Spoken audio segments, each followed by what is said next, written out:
de hoje, nós vamos ter agora a nossa aula de História do Ceará. Então depois você vai pegar o seu livro para acompanhar comigo, mas eu vou começar essa aula de hoje com um poema, né? Na verdade, a letra de uma música, certo? E eu vou ler um pouquinho para vocês. Todo dia era dia de índio. Antes que o homem aqui chegasse, as terras brasileiras eram habitadas e amadas por mais de 3 milhões de índios, proprietários felizes da terra Brasília, pois todo dia era dia de índio. Mas agora eles só têm o dia 19 de abril. Amantes da natureza, eles são incapazes, com certeza, de maltratar uma fêmea ou de poluir o rio e o mar, preservando o equilíbrio ecológico da terra, fauna e flora, pois em sua glória o índio é o exemplo puro e perfeito, próximo da harmonia, da fraternidade e da alegria de viver. E, no entanto, hoje, o seu canto triste é o lamento de uma raça que já foi muito feliz, pois antigamente todo dia era dia de índio. Então, esse poeminha é para nós falarmos um pouquinho sobre essa figura tão importante para a formação do nosso estado e para a formação também do nosso país. Então, vamos falar um pouquinho sobre os primeiros habitantes do Ceará.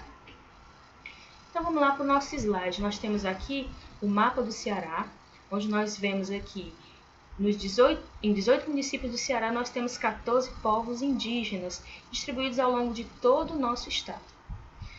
Falando um pouquinho da história da chegada dos índios, os europeus eles chegaram à costa cearense por volta do século XVI e já encontraram várias tribos indígenas que aqui habitaram. Entre elas, podemos destacar os tupis e os cariris, que se subdividiam em mais de 70 tribos e que possuem quase os mesmos costumes dos demais povos selvagens que habitavam no Brasil. A região que constitui a atual área do Ceará era habitada no litoral, nas serras e nas margens dos rios mais importantes. Vamos ver um pouquinho sobre a maneira de viver. Nós vemos aqui uma imagem, né, de uma tribo indígena, momentos de dança que eles tinham, certo? Aí vamos ver um pouquinho sobre essa maneira de viver dos índios. Os índios possuíam grande diversidade de costumes, crenças e línguas. Esse povo vivia em paz com a natureza e só retirava dela o que necessitava para viver. Viviam da pesca, caça e da coleta de vegetais. Existiam grupos que se dedicavam à agricultura, cultivavam mandioca, do qual faziam farinha, além de utilizarem a raiz para fazerem bebidas fermentadas. As aldeias eram formadas por ocas, que eram as cabanas, que eram habitações coletivas que apresentavam formas e dimensões variadas. Em geral, as ocas eram retangulares, com comprimento variando entre 40 metros e 160 metros de largura, entre 10 metros e 16 metros. Abrigavam entre 85 e 140 moradores. Suas paredes eram de madeira trancada com cipó e recobertas com sapê desde a sua cobertura. Então, nós vemos aqui uma imagem, né, de uma grande oca, uma habitação dos índios.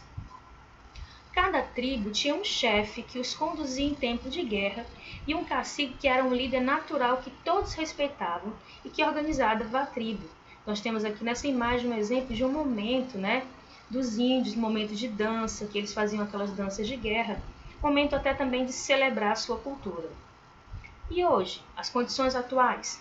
Para preservar a unidade e a integridade de seu modo de viver, os índios optaram pela migração para as áreas interioranas. Eles foram morar no interior, cujo acesso difícil tornava o contato com o branco improvável ou impossibilitava a este exercer seu domínio.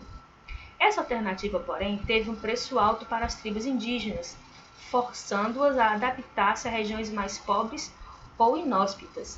Dos 5 milhões de índios da época do descobrimento, existem atualmente cerca de 460 mil, segundo a FUNAI, que é a Fundação Nacional do Índio.